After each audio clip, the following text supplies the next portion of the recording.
आज की कहानी है परिवार और माँ। एक गांव में 3 भाई, एक बहन और उनकी माँ रहते थे। उनके पिता का कई साल पहले निधन हो चुका था और परिवार का गुजारा उनकी माँ की मेहनत और खेत पर काम करने से चलता था। माँ ने अपने बच्चों को बहुत प्यार और संस्कार दिए, लेकिन गरीबी के कारण उनका जीवन संघर्षपूर्ण था। तीनों भाई काफी मेहनती थे, लेकिन स्वभाव में भिन्न थे। बड़ा भाई जिम्मेदार और गंभीर था, जबकि मंझला थोड़ा आलसी और अपने बारे में सोचने वाला था। छोटा भाई सबसे चुलबुला था और अक्सर बिना सोचे समझे फैसले लेता था। बहन सबसे छोटी थी और माँ की सबसे बड़ी मददगार भी थी। वह घर के कामों से लेकर खेत तक का काम संभालती थी। एक दिन माँ बीमार हो गई। घर की स्थिति और खराब हो गई क्योंकि उनकी देखभाल करने वाला कोई भी नहीं था।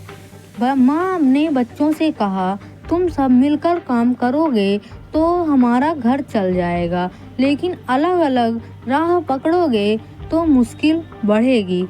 तीनों भाई और बहन ने माँ की बात मानी और खेत पर काम करने लगे। हालांकि कुछ दिनों बाद मंझले भाई ने कहा, यह मैं नहीं करूँगा, मैं शहर जाकर नौकरी करूँगा। बड़ा भाई और बहन ने उसे रोकने की कोशिश की, लेकिन वह अपनी जिद पर अड़ा रहा। शहर में मंझले भाई को बहुत संघर्ष करना पड़ा। उसे नौकरी तो मिली, लेकिन वह परिवार से दूर रहने की वजह से अकेलापन महसूस करता था। दूसरी ओर गांव में बड़ा भाई, बहन और छोटा भाई मिलकर मेहनत करते थे। उन्होंने अपनी फसल को बेचकर थोड़े पैसे बचाए और माँ की दवाई का इंतजाम भी किया।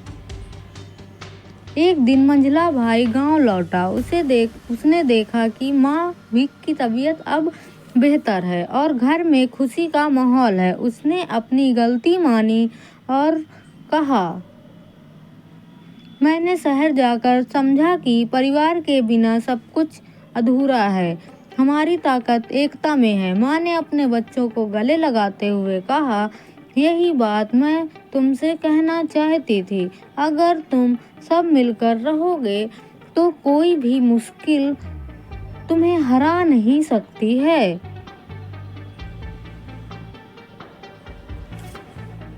सीख।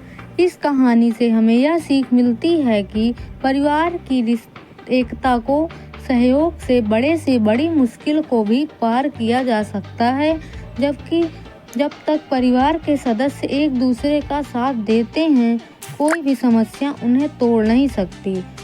आज की कहानी यहीं तक। अगर आपको नई कहानी सुननी है तो मेरे चैनल में कमेंट में बताएं और मेरे चैनल को सब्सक्राइब करें। धन्यवाद।